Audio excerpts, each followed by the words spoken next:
You're late! Late, late, late! I've been waiting for you to summon me ever since you came here. Waiting and waiting and waiting.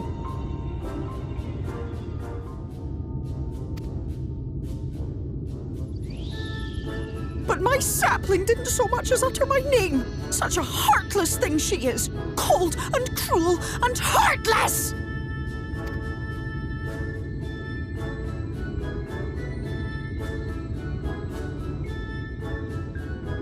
Another self-important little brat. Just what we need. Reminds me of my childhood.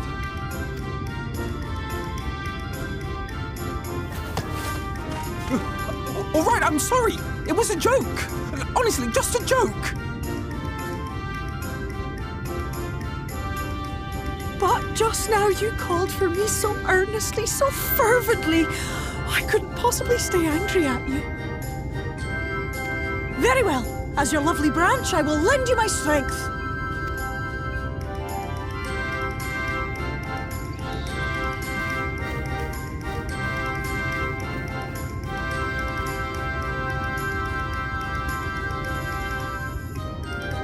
Well, well, well. If it isn't Theo the mould field, it's been too long. Not long enough for you to think of any new games, though, apparently. If I were you, I'd be bored of myself. Now let me make something clear. That mortal is mine. No matter what you do, she will never be yours. Never, never, ever! Oh, not even a bit.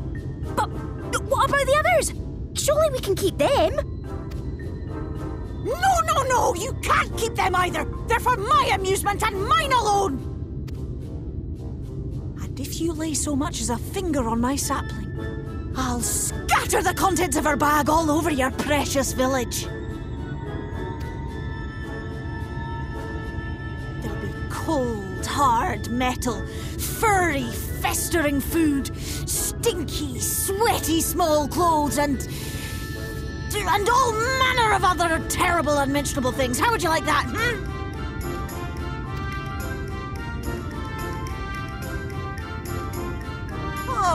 All right.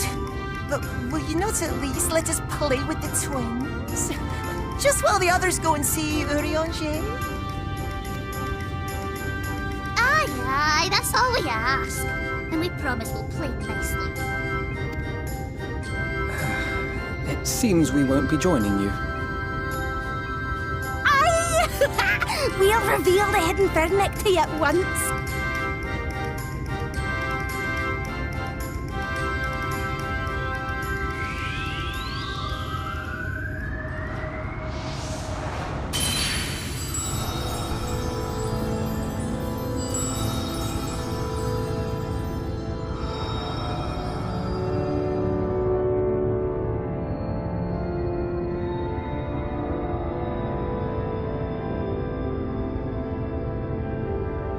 So this is the true Ilmeg.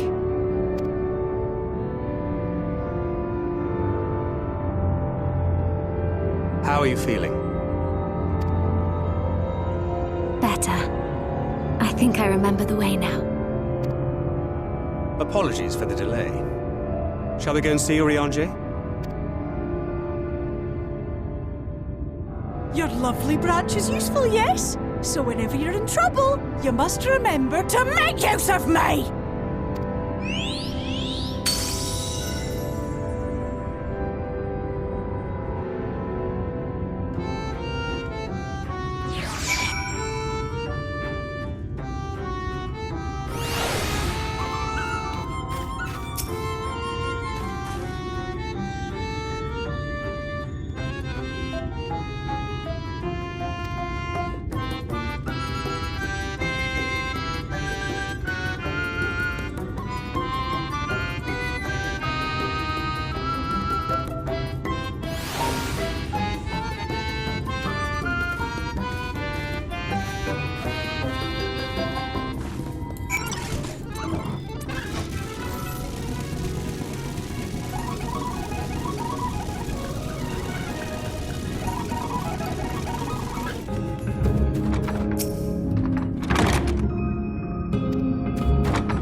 Urianger, are you in?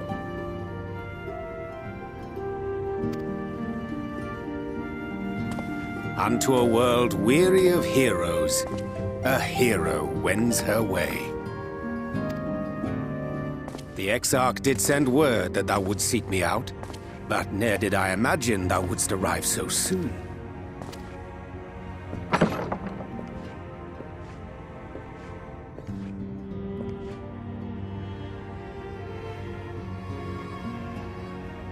Full glad am I to see thee once more, my friend, and none the worse for thy travails.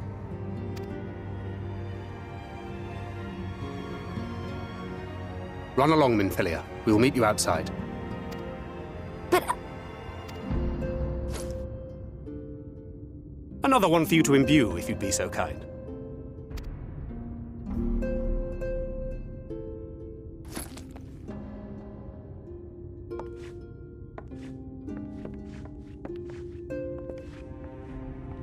I take it thou hast met with our other comrades already?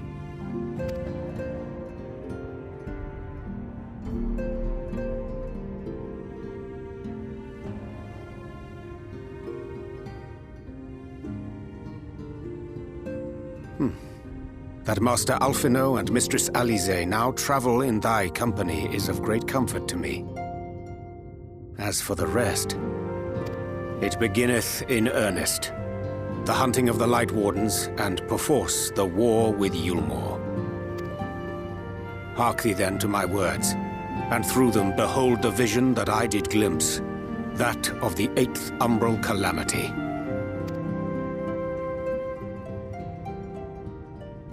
As I drifted hither to the first, traversing the boundary twixt reality and potentiality, I did bear witness to events yet to come. There I saw the combined forces of Eorzea and the Far East offering fierce resistance to the legions of Garlemald. So fierce, in fact, that they did begin to push the enemy back. Ilm by painful ilm at first, then yalm by yalm, and malm by malm in time. Yet the joy they felt was short-lived, for in so doing they did force the Empire's hand. Faced with defeat, the Garleans turned to a weapon most vile: Black Rose. Its potency defied all reckoning. Once released, the gas took on a life of its own, wreaking untold carnage not only in Eorzea, but in the provinces of the Empire besides. From fighters upon the front lines to babes in their beds, none were spared. And as the casualties became too numerous to count, so did the fabric of civilization begin to unravel. Nor did the land itself escape unscathed, for spreading from the site of its release, Black Rose brought death to the very soil. To survive amidst the chaos and upheaval, men came to live by the sword, the rule of law giving way, inevitably, to the rule of might. Thus was the spark struck and the fire kindled, and swiftly did it spread as a blaze in a field of straw to engulf every corner of the world. Nations worthy of the name did then cease to exist. And those souls brave and true who might have risen to restore order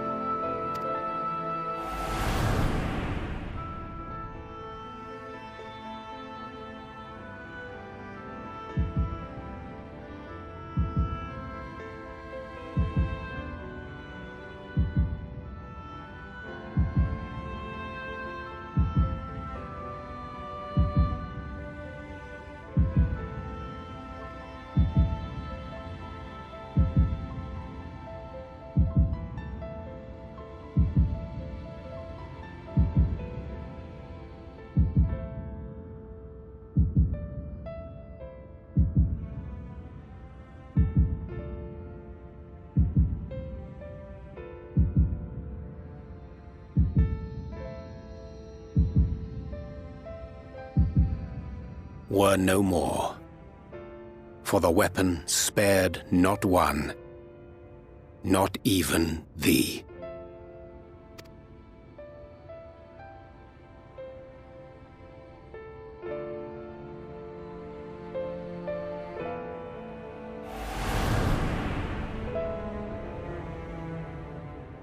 An endless age of war, begotten by the blight of Black Rose. Such is the legacy of the 8th umbral calamity which I did behold.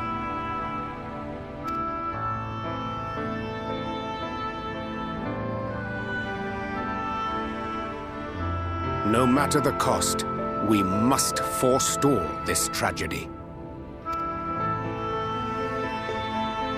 To that end, I have labored during my sojourn in this world, discovering in so doing the answer to a pressing mystery. That of Black Rose's inexplicable potency. Come.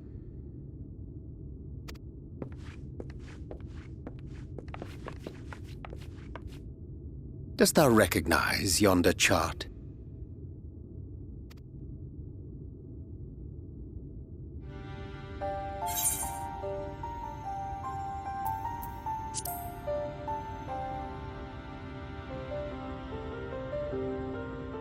Indeed.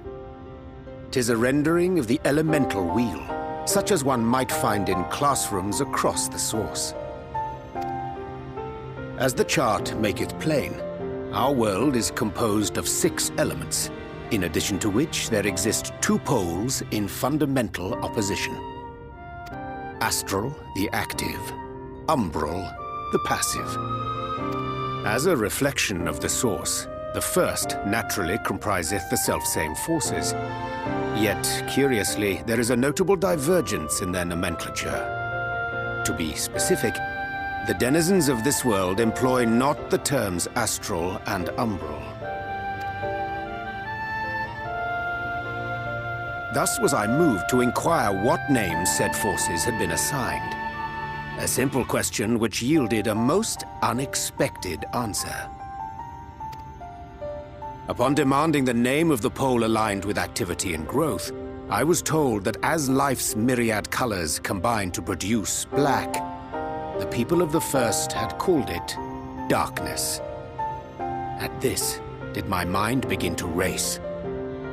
Yet 'twas only when I asked what name had been given to the pole aligned with passivity that mine eyes were opened to the truth. Peace and tranquility being as purest white, unmarred by color, I was told it had been given the name of light. That's umbral light and astral darkness, yes? I'm no etherologist, but it strikes me that the nomenclature of the first is rooted in the generation of the 2 forces, while our own appears to focus on their effects, which makes one wonder. Have we had it backwards all this time?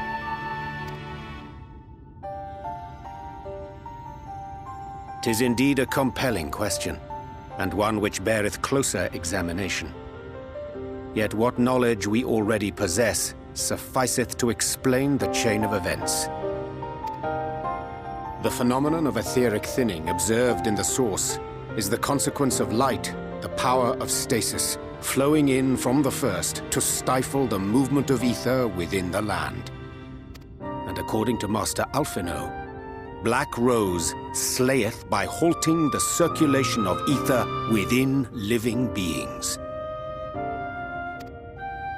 Should such a weapon be unleashed even as the first were rejoined, replete as it is with light, we would have a disaster of untold proportions on our hands. A calamity. Well, at least we have a better grasp of what we're facing. Our objective, however, remains unchanged. We are to eliminate the Light Warden of Ilmeg. Speaking of which, were you able to ascertain its whereabouts? Aye. 'Tis all but certainly ensconced within Leargear, the castle which standeth in the midst of the lake. To enter said stronghold, we must needs turn to the pixies for aid. Fortunately, I have become quite adept at courting their cooperation. Henceforth shall I accompany you, and do all in my power to ensure that my vision doth not come to pass.